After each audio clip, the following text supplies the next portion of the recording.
नमस्कार दोस्तों, आज से एक नया विषय शुरू किया जा रहा है भारतीय अर्थव्यवस्था। और इसमें कई वीडियो की सीरीज होगी जिसमें हम अर्थशास्त्र और भारतीय अर्थव्यवस्था को विस्तार से समझेंगे। और जो इसका बेसिक कॉन्सेप्ट है, जो इसकी मूल अवधारणा है, इसको अच्छी तरह से समझ करके हम अपनी तैयारी को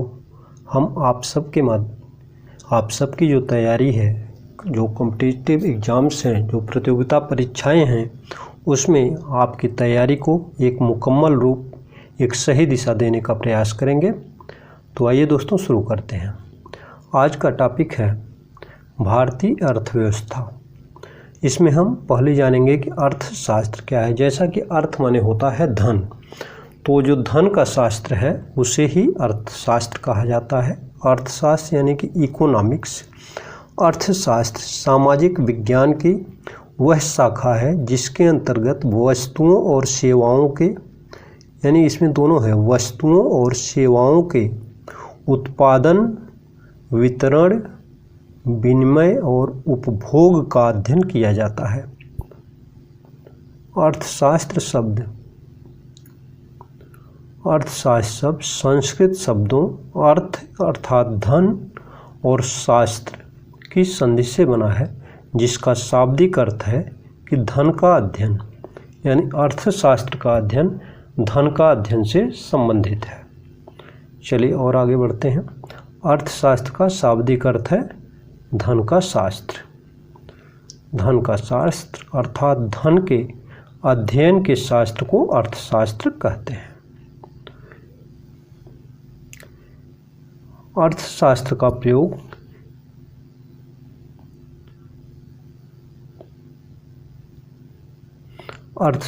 का प्रयोग यह समझने के लिए भी किया जाता है कि अर्थव्यवस्था किस तरह से कार्य करती है और समाज में विभिन्न वर्गों का आर्थिक संबंध कैसा है। कहीं कहीं आपने देखा होगा, गांव में एक वस्तु को दे करके दूसरी वस्तु ले ली जाती है। जैसे दुकान से, जो छोटी मोटी किराने की दुकान है, उसमें से गेहूँ, धान, चावल या कुछ इस तरह की वस्तुएं दे करके, और दुकानदार के यहाँ से नमक, चीनी, चाय की पत्ती, बिस्किट, माचिस, इस तरह की वस्तुएं ले ली जाती हैं। इसको वस्तु विनिमय कहा जाता है। इसके बारे में हम आगे विस्तार से पढ़ेंगे। फिलहाल ये भी अर्थव्यवस्था के अंतर्गत इस तरह की क्रियाएं भी संपन्न की जाती हैं। चलिए अगला देखते हैं। अब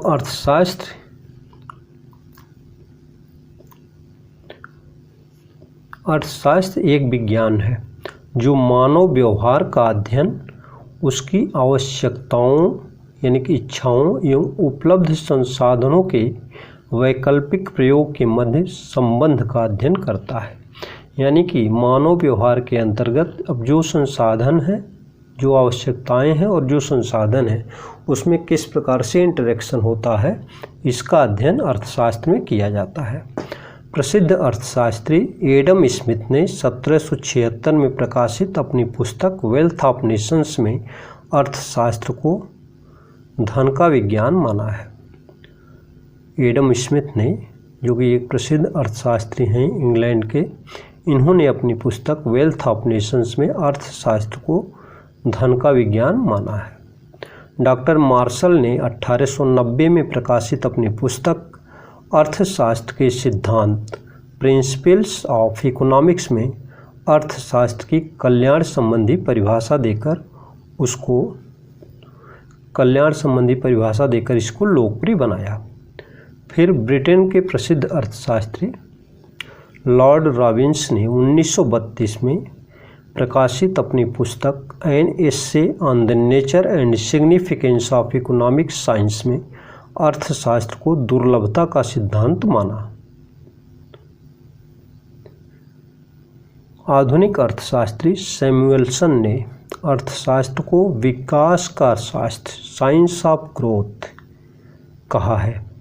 जैसे कि अर्थशास्त्र में कोई निवेश करते हैं आप, तो उस निवेश के बदले में आपको उसका प्रतिफल मिलता है, कुछ अधिक राशि प्राप्त होती है, तो एक तरह से आपके धन का विकास हुआ।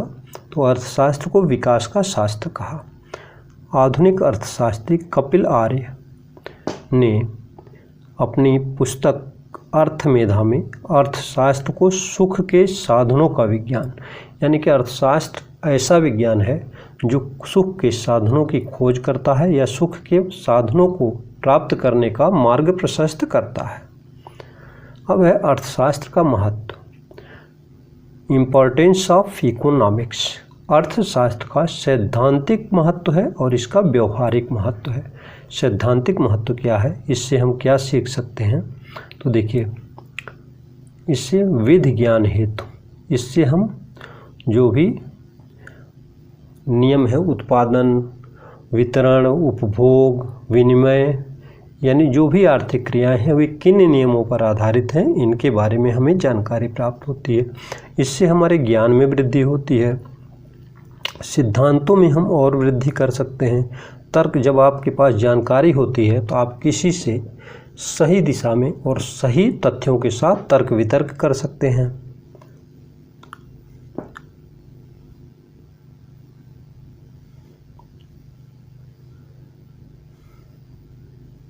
विश्लेषण शक्ति में वृद्धि होती है तथा अन्य शास्त्रों से अर्थशास्त्र का क्या संबंध है, इसका भी हमें ज्ञान होता है। अब है व्यवहारिक महत्व। अर्थशास्त्र का व्यवहारिक महत्व क्या है, देखिए, इससे अर्थशास्त्र के ज्ञान से उत्पादकों को लाभ होता है। उत्पादक यह जानने का प्रयास करता है या यह जान पाता है कि किसी वस्तु की किस वस्तु की मांग है और किस वस्तु की आपूर्ति होनी चाहिए। तो मांग और पूर्ति के सिद्धांत को जान करके वह ठीक प्रकार से सही वस्तु का उत्पादन करके लाभ कमा सकता है। अर्थव्यवस्था अगर तेज गति से चल रही होती है तो श्रमिकों को लाभ होता है, उपभोक्ताओं को लाभ होता है, उनको कम कीमत पर अच्छी वस्तुएं प्राप्त होती हैं, व्यापारियों को मुनाफा प्राप्त होता है, लाभ प्राप्त होता है। इससे जब आय बढ़ती है, व्यक्ति की आय, फिर उससे समाज की आय, राज्य की आय, तो सरकार को भी लाभ प्राप्त होता है। सरकार की जीडीपी में वृद्धि होती है, राष्ट्रीय आय में वृद्धि होती है, समाज सुधारकों को लाभ होता है। सभी लोग संपन्न रहेंगे, सुखी रहेंगे तो चोरी, डकैती, तमाम प्रकार की बुराइयां नहीं होती हैं। राजनीतिज्ञों को लाभ, यह जनता के लिए उचित योजनाएं बना सकते हैं और उनका क्रियान्वयन करा सकते हैं, तथा जो प्रबंधक हैं, जो उद्यम लगाने वाले हैं, उनको भी इससे लाभ प्राप्त होता है। अब है आर्थिक क्रियाएं। अर्थशास्त्र की विषय सामग्री के संबंध में आर्थिक क्रियाओं का वर्णन भी जरूरी है। पूर्व में उत्पादन, उपभोग, विनिमय तथा वितरण अर्थशास्त्र के ये 4 प्रधान अंग या आर्थिक क्रियाएं माने जाते थे। आधुनिक अर्थशास्त्र में इन क्रियाओं को 5 भागों में बांटा गया है। पहले जो था उत्पादन, उपभोग, विनिमय और वितरण, ये 4 ही मुख्य क्रियाएं समझी जाती थीं। अब अर्थशास्त्र की कुल 5 क्रियाएं मानी जा रही हैं। ठीक है, अब देखिए, पहला है उत्पादन। उत्पादन में देखिए, उत्पादन वह आर्थिक क्रिया है जिसका संबंध वस्तुओं और सेवाओं की उपयोगिता अथवा मूल्य में वृद्धि करने से है। जैसे आप कच्चा माल लेते हैं, सूती धागा आपने लिया, कच्चा धागा, उसको वस्त्र बना करके आप जब बेचते हैं तो आपको उसकी अधिक कीमत प्राप्त होती है। इस तरह से उसकी मूल्य में वृद्धि होती है और उसकी उपयोगिता में भी वृद्धि हो जाती है। अब है उपभोग, दूसरा जो इसका है क्रिया।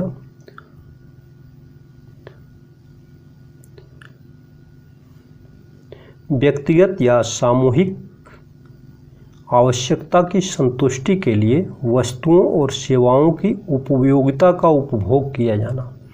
यानी कि किस चीज़, जैसे हमें चाय बनानी है तो हमें चीनी की ज़रूरत होगी, चाय की पत्ती की ज़रूरत होगी, अदरक की ज़रूरत होगी। इन वस्तुओं और सेवाओं की उपयोगिता का ज्ञान करके और उनका उपभोग किया जाना ही उपभोग कहलाता है। ये देखिए, अब अगली आर्थिक क्रिया है विनिमय। विनिमय में देखिए, किसी वस्तु या उत्पादन के साधन का क्रय विक्रय किया जाता है। जैसे कोई वस्तु उत्पादित है, चीनी उत्पादित हो गई। अब चीनी को खरीदने के लिए, जैसे गांव में, देहातों में देखें तो वस्तु के बदले वस्तु, एक वस्तु दे करके दूसरी वस्तु ले ली जाती है, इसको वस्तु विनिमय कहा जाता है। लेकिन जो विनिमय का सही रूप है वह मुद्रा के माध्यम से जब विनिमय किया जाता है तो उसे मुद्रा विनिमय कहा जाता है, और मुद्रा दे करके एक वस्तु यानी मुद्रा के बदले में वस्तु ले ली जाती है, वस्तु का क्रय विक्रय किया जाता है। यहाँ पर देखिए चित्र में मुद्रा के माध्यम से वस्तु का या मुद्रा के बदले मुद्रा प्राप्त की जाती है, यह भी होता है विनिमय एक प्रकार का। अब है वितरण या डिस्ट्रीब्यूशन। वितरण से तात्पर्य उत्पादन के साधनों के वितरण से है। तो उत्पत्ति के विभिन्न साधनों के सामूहिक सहयोग से, उत्पत्ति के विभिन्न साधनों के सामूहिक सहयोग से जो उत्पादन होता है उसका विभिन्न साधनों में बंटना। अब जैसे मान लीजिए किसी फैक्ट्री में कोई प्रोडक्ट उत्पादित हुआ, अब उसको विभिन्न स्तरों पर ले जा कर के उसको बेचा जाता है, यानी उसका वितरण किया जाता है। उससे फिर आपको जब वितरण होता है, जब बिक्री हो जाती है तो उससे आय प्राप्त होती है और वह राजस्व कहलाता है। तो राजस्व के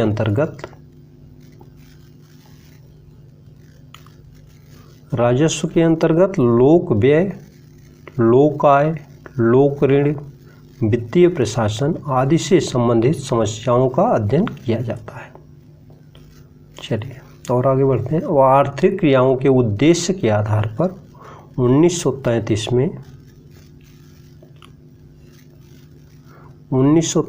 में सर्वप्रथम रेगनर फ्रिश ने अर्थशास्त्र को दो भागों में बांटा। पहला है व्यष्टि अर्थशास्त्र या माइक्रो इकोनॉमिक्स, इसको व्यष्टि या सूक्ष्म अर्थशास्त्र भी कह सकते हैं। तो एक होता है सूक्ष्म अर्थशास्त्र और एक होता है समष्टि अर्थशास्त्र या माइक्रो इकोनॉमिक्स। सूक्ष्म अर्थशास्त्र में किसी व्यक्ति अथवा परिवार के आय व्यय, उसके दैनिक खर्चों का अध्ययन किया जा सकता है, जबकि समष्टि अर्थशास्त्र में विश्व स्तर पर किसी देश का, किसी राज्य का या किसी राज्य के किसी मंडल का, जब वहाँ की अर्थव्यवस्था, वहाँ पर उत्पादन, वितरण, आय, राजस्व के साधनों का अध्ययन किया जाता है तो उसको समष्टि अर्थशास्त्र कहते हैं। अब देखिए व्यष्टि अर्थशास्त्र यानी कि सूक्ष्म अर्थशास्त्र के अंतर्गत व्यक्ति, परिवार आदि के आय व्यय के आंकड़े व्यष्टि अर्थशास्त्र के अंतर्गत आते हैं। अंतर्राष्ट्रीय व्यापार, विदेशी विनिमय, बैंकिंग आदि समष्टि अर्थशास्त्र के रूप हैं। अब व्यष्टि अर्थशास्त्र को थोड़ा और विस्तृत ढंग से समझें तो यह वैयक्तिक इकाइयों का अध्ययन करता है, जैसे व्यक्ति, परिवार, कोई फर्म है, कोई उद्योग है, विशेष वस्तु का मूल्य क्या है, इसका अध्ययन करता है। बोल्डिंग के अनुसार व्यष्टि अर्थशास्त्र विशेष फर्मों, विशेष परिवारों, वैयक्तिक कीमतों, मजदूरियों, आयों, वैयक्तिक उद्योगों तथा विशिष्ट वस्तुओं का अध्ययन है। यह सीमांत विश्लेषण को महत्व देता है। अब है समष्टि अर्थशास्त्र। जॉन मेनार्ड केन्स को समष्टि अर्थशास्त्र का संस्थापक माना जाता है। आधुनिक अर्थशास्त्र सिद्धांत के बहुत से महत्वपूर्ण विषय जैसे अंतर्राष्ट्रीय व्यापार, विदेशी विनिमय, राजस्व, बैंकिंग, व्यापार चक्र, राष्ट्रीय आय तथा रोजगार के सिद्धांत, आर्थिक नियोजन एवं आर्थिक विकास आदि का अध्ययन समष्टि अर्थशास्त्र या मैक्रो इकोनॉमिक्स के अंतर्गत किया जाता है।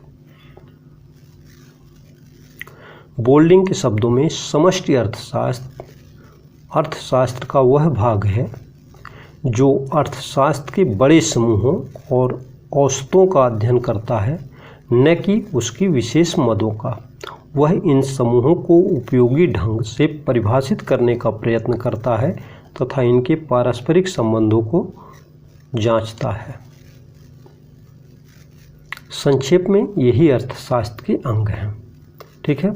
अब केन्स के बाद के आधुनिक अर्थशास्त्री अब कुछ नए नामों से अर्थशास्त्र के विभिन्न अंगों का विवेचन करते हैं।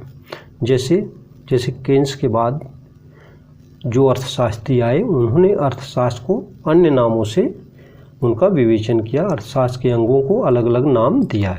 जैसे कि एक हो गया पूंजी का अर्थशास्त्र, पूंजी निर्माण, श्रम अर्थशास्त्र, यातायात का अर्थशास्त्र, मौद्रिक अर्थशास्त्र, अल्प विकसित देशों का अर्थशास्त्र, विकसित देशों का अर्थशास्त्र, विकास का अर्थशास्त्र, तुलनात्मक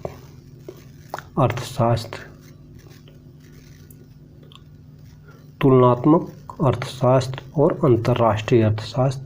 यानी केन्स के बाद जो अन्य अर्थशास्त्री आए उन्होंने अर्थशास्त्र के विभिन्न अंगों को अलग अलग नाम दिया। अब हम पढ़ेंगे आर्थिक प्रणालियाँ। तो आर्थिक प्रणालियाँ में इकोनॉमिक सिस्टम्स एक ऐसी प्रणाली जिसके अंतर्गत विभिन्न व्यवसायों में काम करके लोग अपनी जीविका कमाते हैं। आर्थिक क्रियाओं को सुचारू रूप से संचालित करने के लिए